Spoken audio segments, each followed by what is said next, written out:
Hey guys, what's up? It's Bibs7 here again, and welcome to another RuneScape 3 vlog here today. Going to be talking about this week's patch notes and little update that they came out with.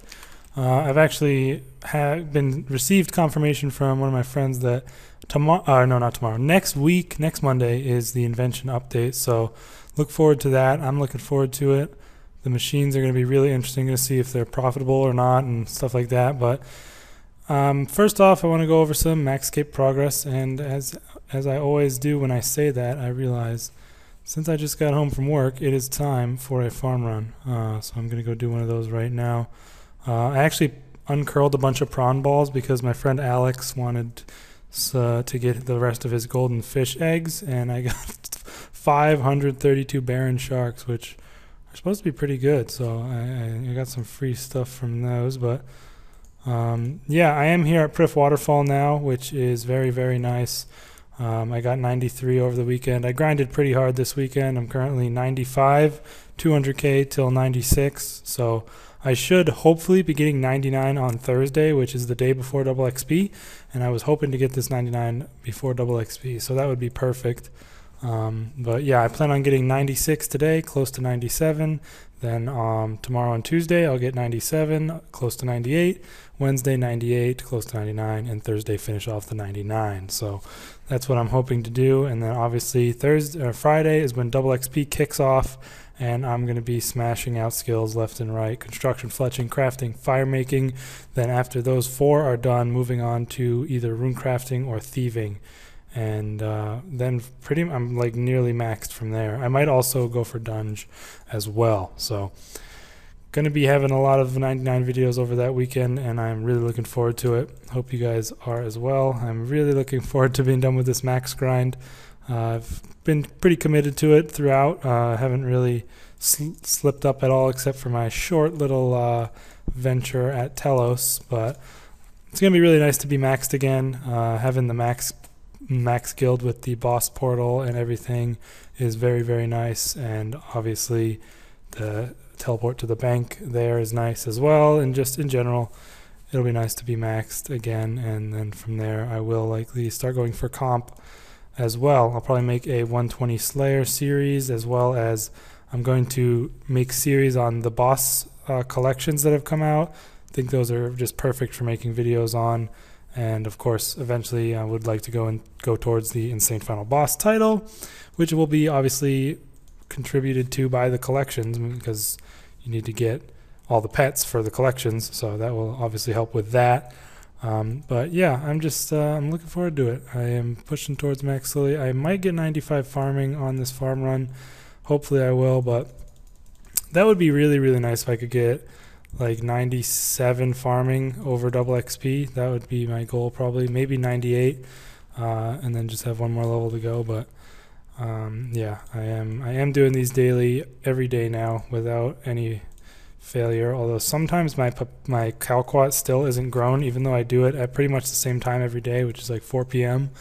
So the calquat sometimes doesn't even grow in 24 hours, which is ridiculous. But anyways, let's go ahead and talk about this week's update, which is the Witch's House graphical rework.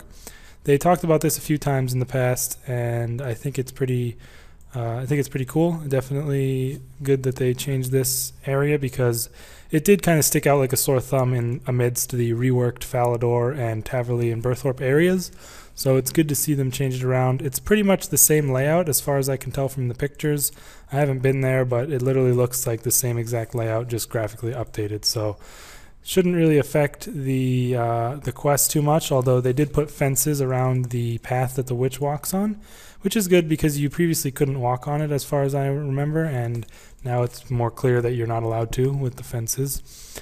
But yeah, the quest itself isn't changed at all as far as I know. It's just completely just a graphical rework, which is always nice to see. I think it's good that they are graphically reworking things, although I think things that more so need reworks than the graphical areas anymore are some quests. Like, there are certain quests in the game that are just absolutely ridiculously outdated. Like, I could name a few, like Tower of Life. First one that springs to mind, the interfaces for that puzzle are stupidly outdated, and the way you have to search the boxes for stuff, it's just Man, that quest is super outdated. But I mean, I'm not saying they shouldn't do graphical reworks. I definitely think they're nice, but it would be good if they went back to doing quest reworks as well, because they used to do those quite a bit for the old quests, but they haven't done one in a while. And I think there are definitely some quests that do really sorely need it, and that would obviously just help give the game a good facelift. I guess they did recently rework Imp Catcher, although I really don't like the new version at all. Don't understand why they want to make low-level quests like fucking disgusting. Like they made Imp Catcher gross, and then there's that Let Them Eat Pie quest, which is fucking nasty. I don't know. Like it's not even like funny gross. Like it's just disgusting. Like why? Why does that exist? But anyways, I think it looks good. The new Witch's House, definitely cool. But there were also some pretty significant things in the little patch notes themselves that I wanted to list off, because they actually are quite significant. Also, anyone who had the trimmed comp or comp cape, the amnesty period has ended, as I'm sure anyone who's even looked at Reddit for a second has realized with all the GIFs and memes of people crying about losing their comp. The amnesty period has now ended, so in order to have comp or trim, you need all the requirements that were included with Menaphos, including 120 Slayer. So that's just something to note. I mean, obviously, you can't lose comp if you never got it. That was another one of those memes on the Reddit. So that's the boat I'm in. Never got comp, or haven't gotten it yet at least, so I can't end up losing it. But yeah, that is that for the things that were posted on the actual update page. But the patch notes themselves have a little bit of a few little nuggets in there that you might want to note. They finally opened up the Flash Powder Factory minigame to Ironman accounts. That means you can get the Herblore outfit now on your Ironman, so that is pretty cool. I am looking forward to getting that on my hardcore, and just in the future, if for anyone who wanted it. They released the outfits a while ago, and they stated that it was a bug that you could not buy the stuff on Ironman because you couldn't even enter the minigame, and they finally fixed it. It took a while. I'm not sure why, but it's finally in the game, and I'm glad they changed that. Obi! My freaking cat always does crap when I'm trying to record, I swear to God. I'm trying to record, and he just goes and starts scratching up the couch. God. But either way, that's pretty sweet. I'm glad they added that for Ironman, and I'm definitely looking forward to it myself. That outfit is probably one of the most important ones that you could really ever need on an Ironman, the Herblore one. The farming one's pretty important to get to. Like, it'd be really good to have that, because farming is up there with Herblore in terms of being annoying to train, but definitely at least the Herblore one is the one you want to get. So that's good that they finally fixed that. Moving further along, they also added a pretty funny little quick chat for Ironman. It's a meme on Reddit. Everyone's heard it, or not even just on Reddit, just like everywhere. RuneScape. Ironman, by the way, that's like the meme for it. Like, people are just like, oh yeah, by the way, I'm an Ironman, if you didn't know. So they added a new quick chat if you are an Ironman, and I'm pretty sure you can only use it if you are an Ironman. It just says, I'm an Ironman BTW, or I'm a hardcore Ironman BTW, or like, I'm an Ironman. So it's kind of a meme. It's kind of funny, and I think it's just a cool little thing that they added to the game from like the community. It's just like a cool little update, and I think it's definitely funny. And let me know what you guys think of it. I think some people might be annoyed with it, but I think it's funny, and definitely going to be utilizing that on my hardcore from time to time when I want to piss people off or something like that.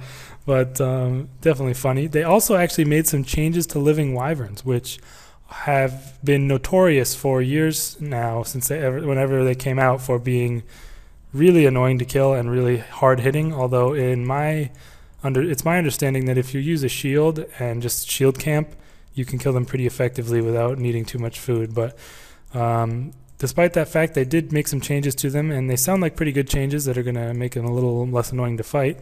The fires that heat you up while you're down there, because there's a freezing mechanic down there, those have had their range increased from 1 to 2, so you don't have to be right next to them anymore to get the warming benefit of them, which I think is definitely good.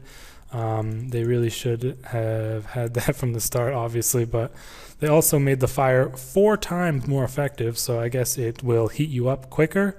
But you don't want to get too warm while you're in there, because being too warm has some downsides as well, compared to being too cold, which has worse downsides. But if you have like a happy middle ground where you can maintain sort of a steady level of warmth and cold, and you'll probably have a better time there. But the freezing also now takes twice as long to build stacks, so you can warm up 4 times faster and you cool down 2 times slower. So definitely going to be a lot less fast. Like, it's going to be a lot slower, the variations of your temperature, so that'll be good. Probably will make it a lot easier to manage, like I was saying. And the Wyvern's attack speed has also been reduced. So they didn't change anything with the damage or the actual mechanics, which I think is good because they seem decent the way they are. They just changed some things with the environmental effects as well as the Wyvern's attack speed, and thus like their ability to output massive damage. So I think these changes sound good. I hadn't really killed too many living wyverns before before this update, so I can't say too much on how hard they were and how the change is going to affect them a lot, but in all, they sound pretty good. So I'm glad they actually addressed those, because they tended to be way harder than any of the other Elite Slayer mobs, which didn't really make sense if you thought about it. So glad to see that. They also fixed the bleed and darkness effect from the shadows on path 3 of Rax from leeching over into phase 3. So if it was darkness when he charged the wall for the final time, you would still take bleed damage from the darkness despite you not being able to stand in the light because it's on phase 3. And they have fixed that. So that's good. I think that's definitely nice to see. Oh, I'm so close. If that one magic tree hadn't died, I would have had the level up here. Damn. Well, it's going to have to wait till tomorrow. Or maybe I'll get a lamp from somewhere. But yeah, that is the farm run. But anyways, what was I saying? Yeah, the Rax path 3 has been fixed from the bleed, so that's definitely nice. That was always annoying to have to deal with that extra incoming damage when you really couldn't do much about it because of the fact that it was moved on to phase 3. They've also increased the spawn speed of the spiders, so I'm assuming they mean the spiders will come in faster when they are spawned in. So on P1 or path 1, well, I guess that could be P1 too, but whatever. On Minion Path, when the spiders come in, they don't really come in very fast. You have to wait until a mirrorback spawns. You basically have to get off Rax before the mirrorback, because it could come in when you're attacking it and you don't know until it comes in. So since they're going to spawn in faster, that's going to make it a little less annoying to have to wait for them to come in before you keep attacking. So I think that's definitely a good change as well. So some nice little convenience things changed at Rax that I think are going to make the fight a little bit less annoying. Other than that, I don't think there was anything else in there that I wanted to talk about. Yeah, the Ironman quick chats, definitely a funny little update there. There were some ninja fixes, I'm not sure. Oh, you can now look into your Telos loot thing while in the middle of a streak, so I guess that's cool. I mean, it's not a huge deal, but it was kind of annoying that you, if you hit claim, or no, not if you hit claim, if you hit continue streak on your loot, then you weren't able to look at it anymore, even though you didn't technically have to go do the kill next right away. So you can now look at that, which I think is cool.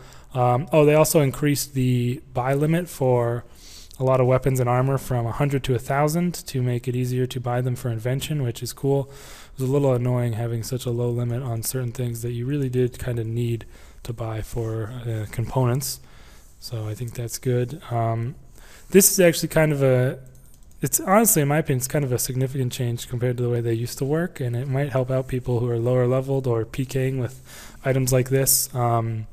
Pies, cakes, and pizzas will now no longer move inventory slots when you eat them. So previously, they would jump up from the spot they were in to the first spot whenever you would eat one. So they would jump into the front of your inventory, and I think it's good that they changed that, because that was really annoying if you were trying to eat a lot of them at once. Other than that, they changed ferocious rings to have a loot beam value of 50k, which people apparently think is really good, although I don't see the the problem with what they were at before, but whatever. And they also made it so you can combine scrimshaws to restore their charge. So if you have 2 3-hour scrimshaws remaining and you combine them, you'll get 1 4-hour and 1 2-hour. So that's definitely really, really nice. Super annoying before, because you would have like one on 8 minutes left, or like one on like 3 minutes left, and you didn't want to have to bring a new one in your inventory to put on while mid-kill and do that. So you can just use the new one, and then once that has enough time taken away from it that it can be recharged by the other one, you can just combine them. And that's something people wanted for a while, and I think it's cool that they did that. Also works for Dominion Tower gloves. So cool little thing that they added in the Ninja notes. But that is about it. One other thing that's actually kind of weird, when you're no longer focused on the RuneScape window, like I just clicked on my Chrome browser, and you might be able to tell, but maybe not because it's on YouTube, but your frame rate gets locked at 30 when you're not focused on the window. So that's pretty interesting. It's gonna help save your GPU a little bit, and I think it's kind of good, but a little annoying because it makes the game look choppy when I'm kind of still watching it, even though I might be like browsing Reddit. But I don't know, maybe you can disable it. But either way, that's this week's update. Definitely some good stuff in those patch notes. I think it's really cool, and the graphical rework is just fine as well. I think it's definitely a welcome thing from most of the people who have seen the witch's house. Pretty ugly sitting out there in the middle of the field. But yeah, let me know what you guys think in the comments, and let me know if you're hype for the invention rework next week, as well as let me know what you're doing for double XP weekend. What 99s do you plan on getting, or just grinding what XP in general? Other than that, guys, I'll see you in the next video, which will most likely be my 99 fishing later on in the week. Peace.